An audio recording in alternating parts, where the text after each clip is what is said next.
What if Apple's biggest iPhone upgrade isn't coming this year, but next year? If the latest leaks are accurate, 2027 could bring the most dramatic iPhone ever. Apple is reportedly preparing a special model to celebrate 20 years of the iPhone, and it may arrive as the iPhone 20 instead of the iPhone 19. From a completely new design to a massive battery upgrade, here are the 10 biggest leaks you need to know. First, let's talk about the name. Many people expected Apple to release the iPhone 19 in 2027. Instead, leaks suggest Apple will jump straight to the iPhone 20. The reason is simple. The original iPhone launched in 2007, and 2027 marks its 20th anniversary. Apple has renamed products before for special milestones, so this move wouldn't be surprising.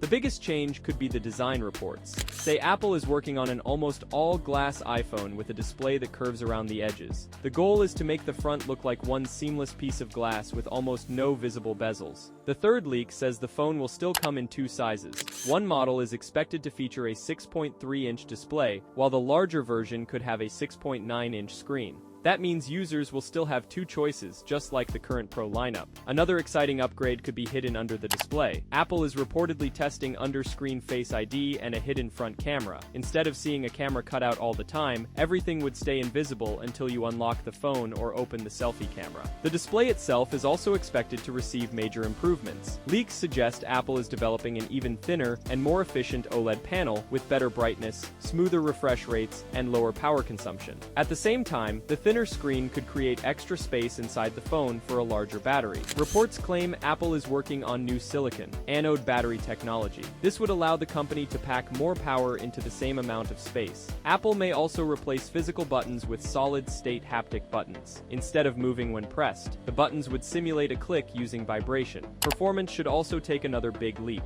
The iPhone 20 is expected to run on Apple's next generation, A21 Pro chip, reportedly built using an advanced second-generation 2nm processor. The result could be faster speeds, better efficiency, and longer battery life during everyday use. Memory could receive a major upgrade as well. Apple is rumored to introduce a new 3D RAM design with much higher bandwidth. Apple may also redesign the main camera from the ground up. Instead of relying on existing camera sensors, the company is reportedly developing its own HDR camera sensor. According to current reports, the iPhone 20 is expected to launch in September 2027 during Apple's annual iPhone event. Pricing is still unconfirmed, but most leaks suggest it could start at around $1,199, with higher-end models costing even more. That's everything we know so far about the iPhone 20. Which leak are you most excited about? Let us know in the comments. Thanks for watching, and I'll see you in the next one.